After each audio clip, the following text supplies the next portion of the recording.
साईं मस्ताना जी महाराज, जिनकी भाषा बिल्कुल सीधी सादी, कोई लाग लपेट नहीं, कोई भूमिका बांधना नहीं, जो सच है फटाक से कह देना और अमल कर लिया तो फटाक से पूरा कर देना। ये उनका रहमो करम, ये उनकी दया में रहमत बरसती थी, बरसती है और कई गुना बढ़ के बरसती रहेगी। क्योंकि शाह मस्तान शाह सतनाम दाता रहबर एक ही रूप एक ही नूर, उन्होंने वचन फरमाए कि दिन दुगनी रात चौगनी साथ संगत बढ़ेगी और दिन दुगनी रात चौगनी रहमो करम भी बढ़ती जाएगी।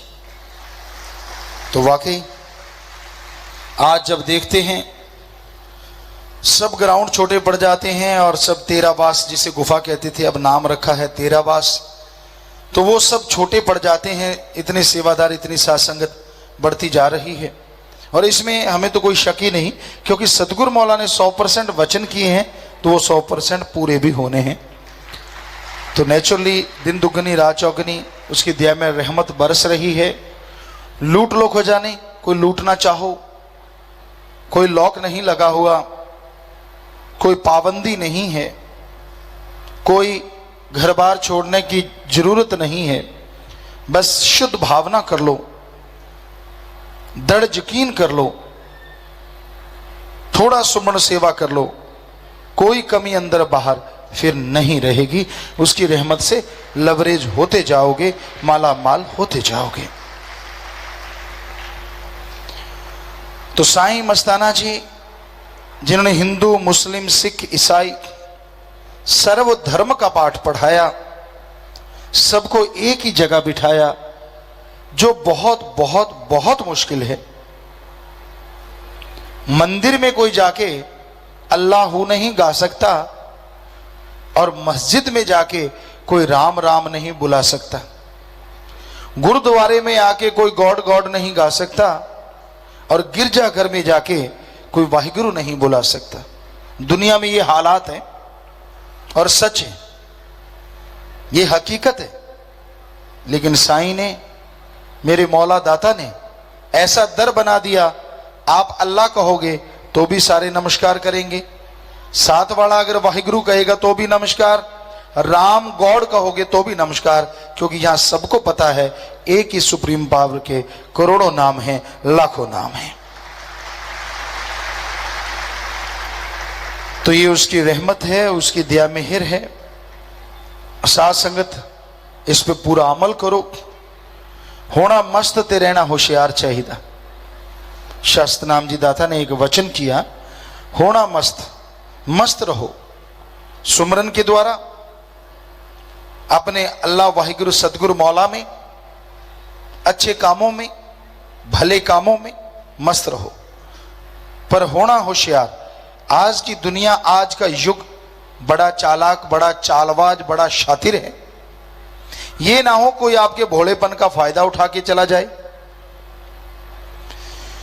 क्योंकि यहां मतलब परस्त गर्जी लोग बहुत ज्यादा हैं। गर्ज है लोगों को, मतलब है लोगों को, तो आपसे मोहब्बत करेंगे और जैसी गर्ज वो मतलब पूरा हो गया तो आपसे आंख नहीं मिलाएंगे। ऐसे गर्जी दौर में, ऐसे गर्जी संसार में आप बेगर्ज मोहब्बत करो, लेकिन ध्यान पूरा रखो। आपसे कोई दोस्ती करता है, मित्रता करता है, उसके और भी कारण हो सकते हैं, पर इस कलयुग में जो बहुत बड़े कारण हैं वो कुछ इस तरह से हैं।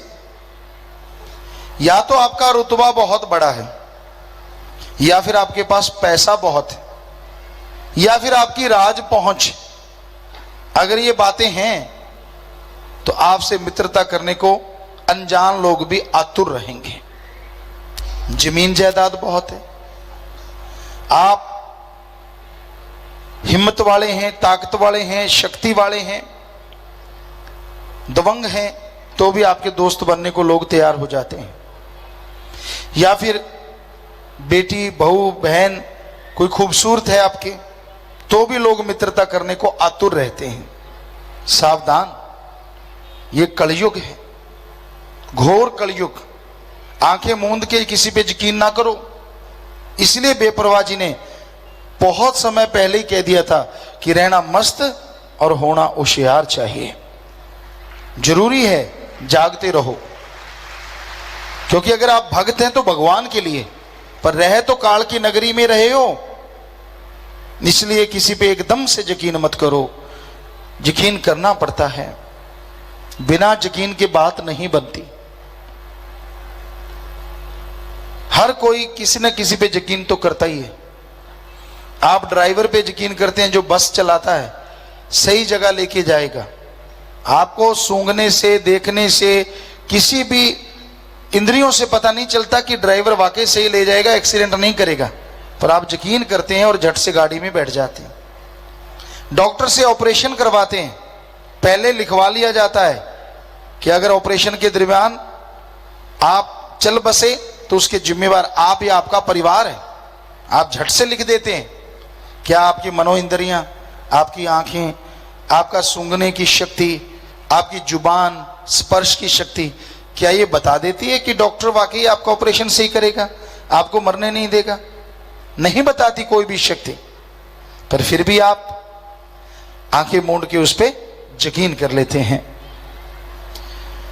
तो इसी तरह संत पीर फकीर कहते हैं, वाहिगुरु अल्लाह गॉड खुदा राम कण कण में है, जर्रे जर्रे में है, सुमरन करो वो मिलेगा और आपके घर में, परिवार में, कुलों में बेइंतहा खुशियां आ जाएंगी। तो उस पे यकीन क्यों नहीं करते? कोई रिस्क नहीं है, ना मरने का रिस्क, ना एक्सीडेंट का रिस्क, ना आपका कोई पैसा डूबेगा। संत पैसा नहीं लेते, सीधी सादी बात सुनाते हैं कि भाई ये ले राम का नाम, ऐसे ऐसे इसका घंटा सुबह शाम करना, 2 महीने राम नाम का जाप, तो यकीनन मालिक मिलेंगे, यकीनन उसकी कृपा होगी। अब यकीन क्यों नहीं करते आप बताइए? ऑपरेशन करवाने में यकीन, जहां मरने का रिस्क है, एक्सीडेंट हो सकता है, खाने पीने की चीजें कुछ भी हो सकता है, लेकिन यकीन करके खाते रहते हो। तो संत तो ऐसा कोई रिस्क ही नहीं है, कोई खतरा ही नहीं है आपकी लाइफ को, फिर यकीन क्यों नहीं करते बताइए? किस लिए नहीं? क्योंकि मन हावी है, काल की ये नगरी है। कोई संतों के वचनों पे अगर यकीन कर लेगा तो वो तो आजाद हो जाएगा आवागमन से, दुख गम चिंता परेशानियों से।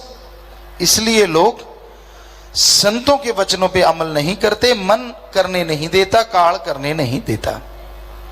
तो दृढ़ यकीन करो परम पिता परमात्मा पे, दृढ़ यकीन करो पीरो मुर्शिदे कामिल सदगुरु के वचनों पे, ताकि उसकी तमाम खुशियां आपको मिलें।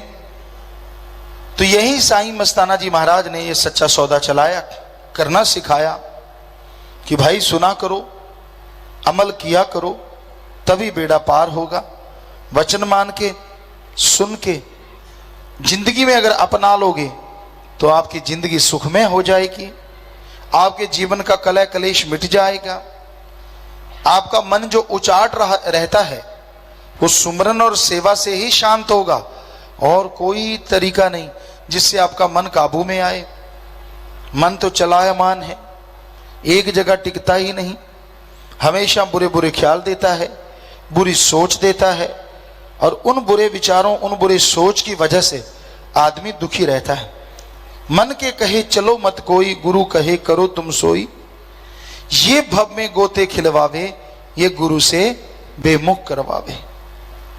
मन का ये काम है, ये इंसान को अपने पीरो मुर्शिदे कामिल के वचनों से, मालिक से दूर करवाता है, दुख देता है, गम देता है, और ऐसे ऐसे झांसे देता है कि इंसान को समझ ही नहीं आती कि वो गलत कर रहा है। मन दोस्त बन के धोखा देता है, मित्र बन के धोखा देता है, आदमी को मान बढ़ाई के चक्कर में फंसा देता है, सबको आशीर्वाद देने शुरू कर देता है आदमी, सारी खुशियां चली जाती। या फिर मान बढ़ाई के चक्कर में मैं ये हूं, मैं वो हूं, मैं फला हूं, इसी उलझन में दीनता नम्रता नहीं आने देता, झुकने नहीं देता। और जब मन झुकने नहीं देता तो रूहानियत की खुशियां नहीं मिलती, अंदर कोई ना कोई चिंता, परेशानी, टेंशन, लड़ाई झगड़ा, नफरत, दुई द्वेष, ये सारी चीजें चलती रहती हैं। तो आदमी को दीनता नम्रता धारण करनी चाहिए। वो होती है अपने आप को साधने से, और अपने आप को साधा जाता है आत्मिक चिंतन से, और आत्मिक चिंतन होता है प्रभु के नाम से। उसके नाम का सुमरन करो, सेवा करो, तभी आत्मिक चिंतन होगा, तभी मालिक की कृपा पात्र बनोगे, तभी गम दुख दर्द चिंताएं मिट पाएंगी। तो साईं दाता रहबर मस्ताना जी महाराज ने जब अवतार धारण किया तो तमाम दुनिया में, दोनों जहां में खुशियों का आलम छा गया, क्योंकि रूह बंजारा, रूह बनाने वाला, दोनों जहां का मालिक जब इस दुनिया में आता है तो ये हो नहीं सकता कि उसकी याद में जो रूहें तड़प रही हैं उनको पैगाम ना जाए। अलग सी खुशी, अलग सा अनुभव, अलग सी एक मस्ती आती है। तो साईं दाता रहबर साईं मस्ताना जी महाराज जब इस धरती पे आए रूहों का उद्धार करने, रूहों का भला करने, तो उन्हें वो खुशियां रूहों को महसूस हुई, वो आनंद आने लगा जो कहने सुनने से परे है। जरा सोचिए, वो माँ बाप यहाँ अवतार लिया, कितने धन्य धन्य हो गए होंगे। वो परिवारजन, वो सगे संबंधी जिन्होंने दर्श दीदार किए, कितना नजारा आता होगा, कितनी मस्ती आती होगी, ये कहने सुनने से परे की बातें हैं। भजन के शुरू में आया, अनामी से आया दो जहां का बादशाह, नाम प्रेम की कर रहा वर्षा, मृत लोक में मालिक आया बंदे कपा की चुला चुला। तो साईं मस्ताना जी महाराज इस मृत लोक में आए, लोगों को सिखाया जीने का ढंग, लोगों को सिखाया आत्मिक शांति का तरीका। इस दुनिया में तब तक कुछ भी नहीं है जब तक आत्मिक शांति नहीं है, और आत्मिक शांति वो खजाना है जो बाहर नहीं है, सबके अंदर मौजूद है।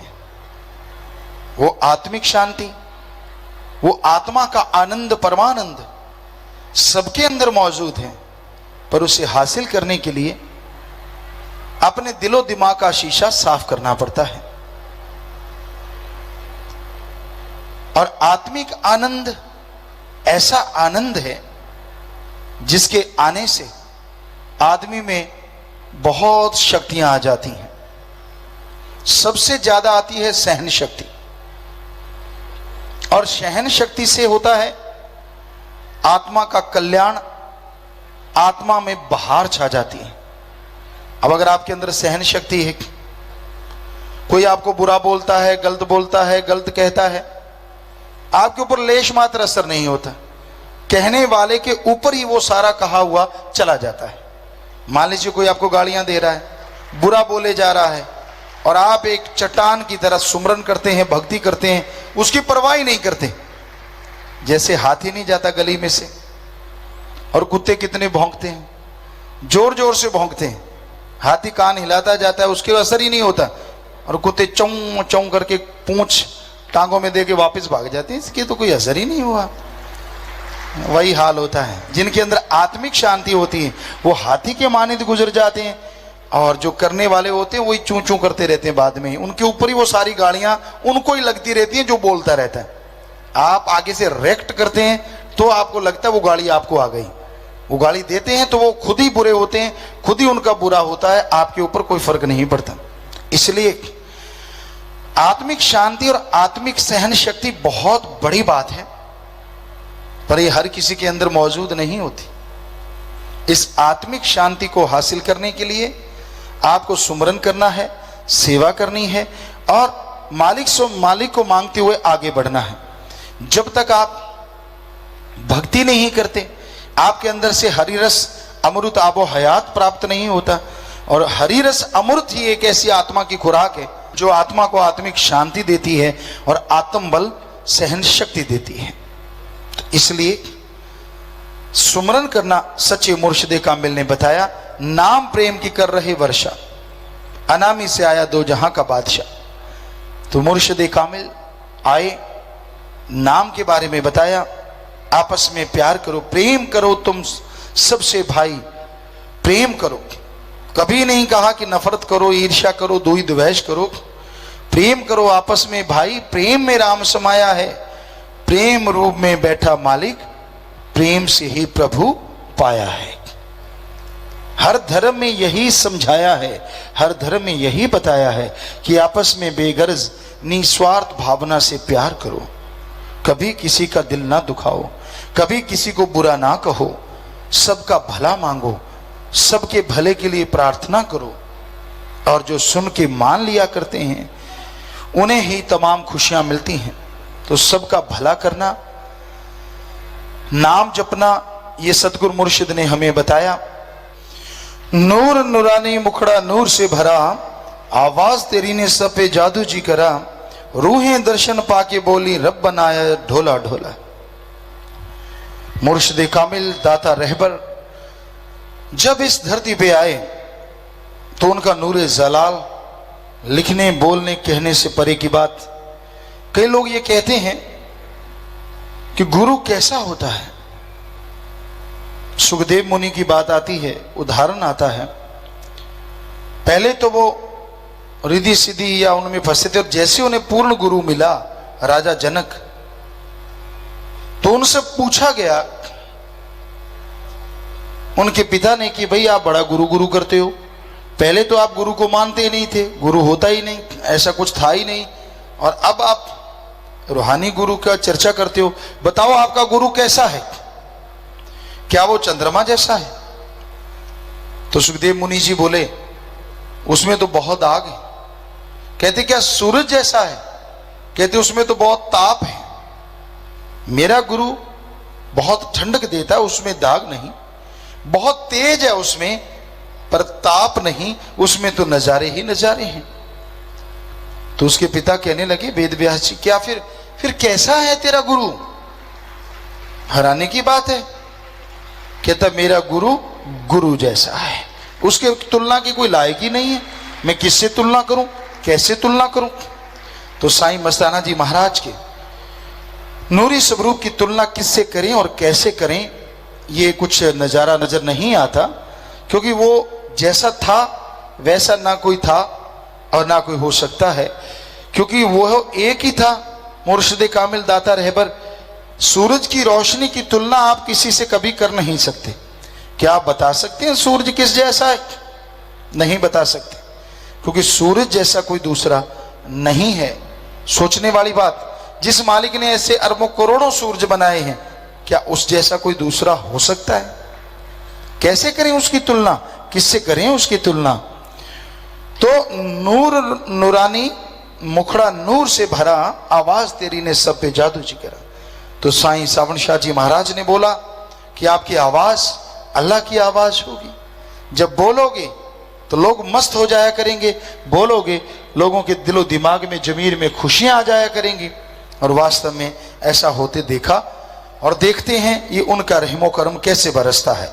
सबको समझाया सत्संगी जी लगा, मालिक क्या दिया सबको नाम बता। पाखंडियों से तुम बच के रहो, घूम रहा उनका टोला टोला। पाखंडवाद, ढोंग ढकोसले आज भी हैं और तब बहुत ही ज्यादा थे, क्योंकि आज करोड़ों लोग उससे बच चुके हैं, पहले बचने वाले बहुत कम थे।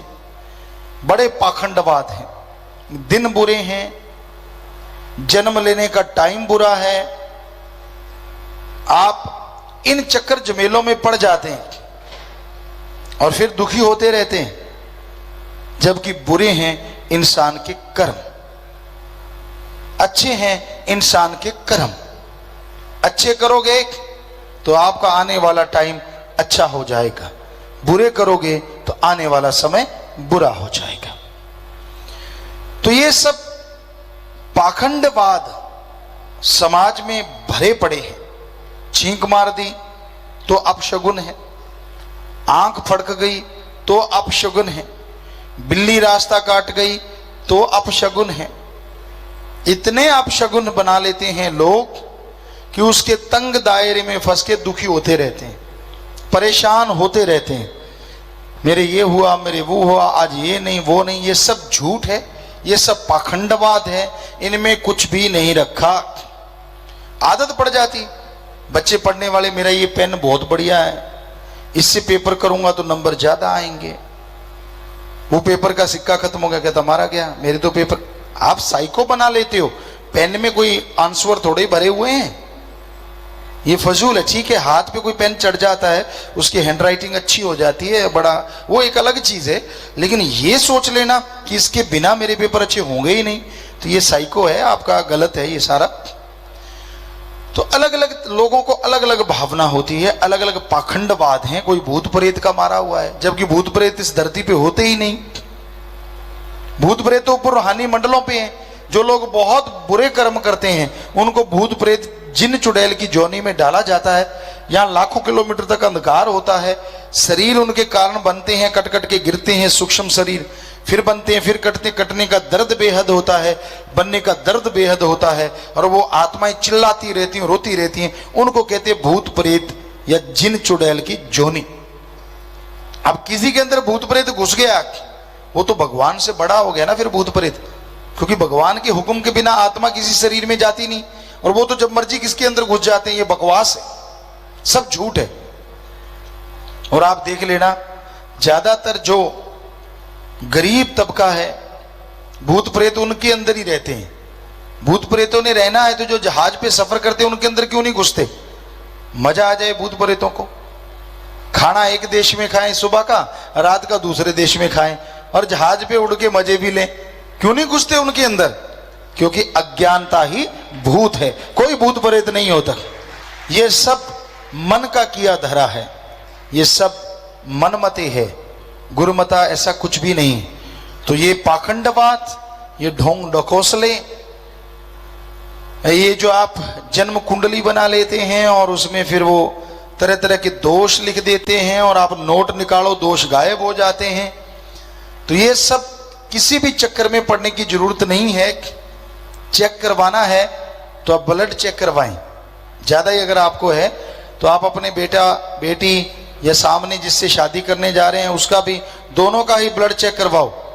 कोई ऐसी बीमारी ना हो कि दोनों का मेल होने से आने वाले बच्चे बचे ही ना, क्योंकि कई बीमारियां ऐसी होती हैं, कईयों की लड़कियां पैदा होती हैं तो बच जाती हैं, लड़का पैदा होता है तो वो मर जाता है। तो आप अगर चेक करवाना चाहते हैं तो दोनों की ब्लड रिपोर्ट चेक करवाओ हमारे ख्याल से, जिससे कि आपका आने वाली पीढ़ियों में भला हो और सबका ही भला हो। पर ये जो कुंडलियां चेक करवानी, ये फलाना धिंगड़ा, पढ़े लिखे भी इसमें पागल हुए फिरते हैं। देखो मेरी कुंडली, देखो मेरी कुंडली में फलाना बैठा है, धिंगड़ बैठा है, खुद तो नंग मलंग और कुंडली में भगवान बैठा है। तो ये बात नहीं जचती, इसलिए इन चक्करों में मत पड़ा करो। ये सब माया रानी का खेल है। पैसे दे दो कुंडली साफ सुथरी हो जाती है, पैसे नहीं दिए तो कुंडली में दोष ही दोष है। कहीं सांप बैठा है, कहीं बृहस्पति बैठा है, कहीं राहु बैठा है, कहीं केतु बैठा है। किस किस को हटाओगी? हटाना है, कर्मों का चक्कर है, संचित कर्म आपके साथ जुड़े हैं। तो राम नाम का जाप करो, उससे आपके ये बुराइयां हटती जाएंगी। वास्तव में आपके अपगुण खत्म होते जाएंगे, आपके अंदर गुण आते जाएंगे, और मालिक की कृपा दृष्टि के काबिल आप बनते जाएंगे। सब धर्मों को एक जगह बिठाया, ऊंच नीच का सब भेद मिटाया। धर्म कहें रब एक है सबका, बुद्धुओं ने पाया ऐसे रोड़ा रोड़ा। सभी धर्मों में ये लिखा हुआ है, हम सब एक हैं, हमारा मालिक एक है। हिंदू धर्म में लिखा है इंसान, मनुष्य सारे के सारे ब्रह्मा जी की औलाद है। ब्रह्मा जी के पुत्र पुत्री सतरूपा संभय मनु की औलाद, इसलिए हमारी जात मनुष्यता है। इस्लाम धर्म में लिखा है आदम और हव्वा की औलाद हैं हम, और इसलिए हमारी जात आदमियत है।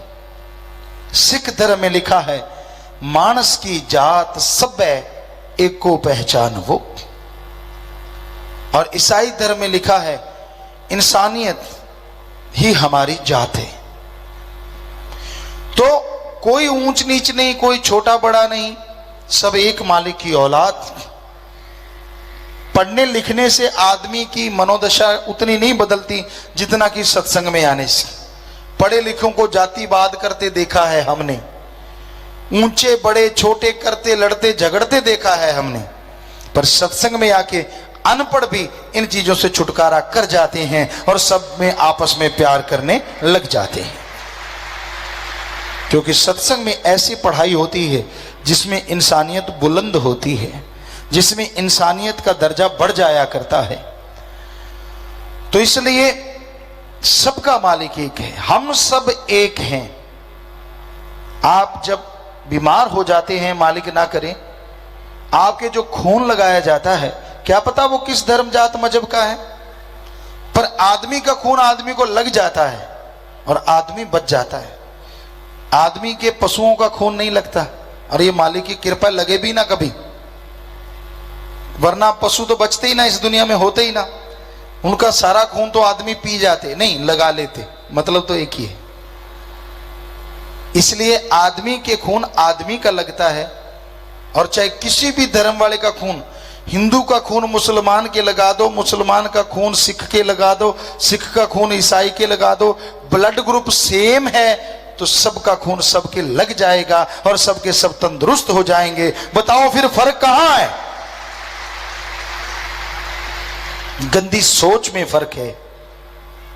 पढ़ाने वाले लोग जो ऐसी गंदी पढ़त पढ़ाते हैं, पढ़ाई करवाते हैं, उनकी पढ़ाई में दोष है, हमारे धर्मों में कोई दोष नहीं। हमारे सारे धर्म महान हैं, सारे धर्म सच्चे हैं, उनको मानो, उनके ऊपर चलो, कभी लड़ाई झगड़ा दंगा फसाद होगा ही नहीं। जब आप धर्मों को छोड़ देते हो और जो मास्टरमाइंड होते हैं, शातिर दिमाग होते हैं, उनकी बातें सुन के आपस में लड़ पड़ते हो, आपका नुकसान होता है और वो लड़ाने वालों का फायदा होता है।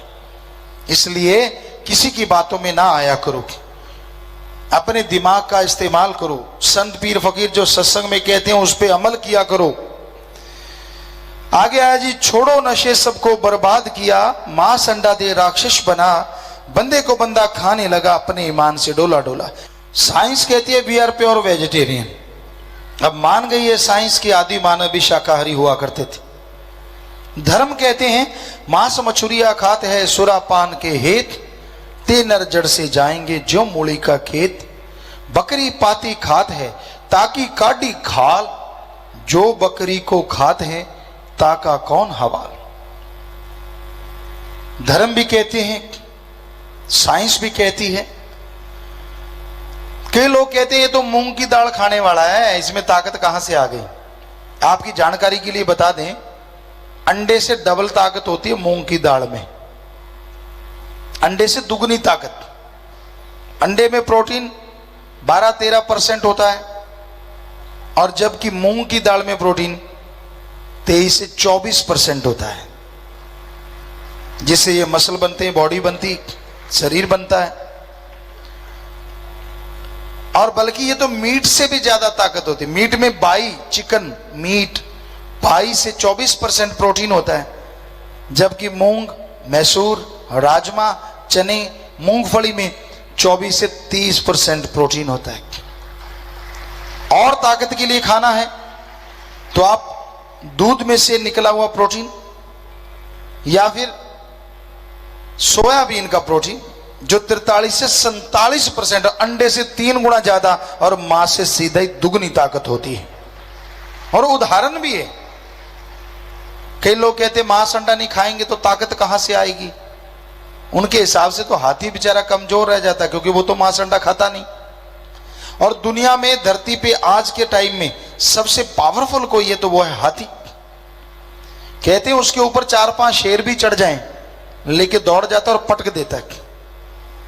जल्दी से शेर कभी हाथी का शिकार नहीं करता। हाथी छोड़िए, झोटा, यूपी में तो मशहूर है झोटा बुगी, इस एरिया में खास करके।